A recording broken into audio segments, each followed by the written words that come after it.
পরিবর্তন কাকে বলে জানিস? তাহলে শুন, তোর মেসেজের অপেক্ষায় বসে থাকা মানুষটা এখন আর কারো মেসেজের রিপ্লাই করে না। তুই কখন ফেসবুকে অ্যাক্টিভ হবি সে আশায় বসে থাকা মানুষটা এখন নিজেই ভালো করে ফেসবুকে অ্যাক্টিভ থাকে না।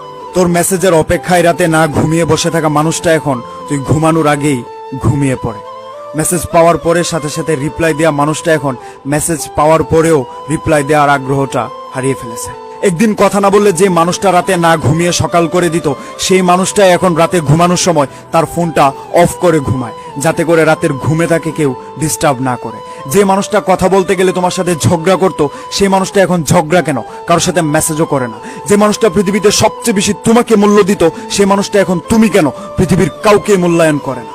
দুঃখ সুখ সবার জীবনে থাকে, কেউ প্রকাশ করে কেউ করে না। তবে হ্যাঁ, আমি প্রকাশ করি। তার মানে এইটা নয় তোর প্রতি এটা আমার দুর্বলতা। একটা কথা মনে রাখবে, এটা তোর প্রতি আমার আবেগ কমে যাওয়ার আগাম বার্তা। কোনো একজন জ্ঞানী লোক বলেছিল যে অতীত থেকে কিছু শিখো, তাহলে জীবনে অনেক কিছু করতে পারবে। তবে ওই ভদ্রলোক এইটা বলেনি যে অতীত নিয়ে আঁকড়ে থেকো না। আমার জীবনের সবচেয়ে বড় ভুল ছিল তোর অতীত নিয়ে আঁকড়ে থাকা। তবে আমি দেরি হলেও এটা বুঝতে পেরেছি তুই আমার জন্য ছিলি না। ভালো থাক দূরে। Good bye.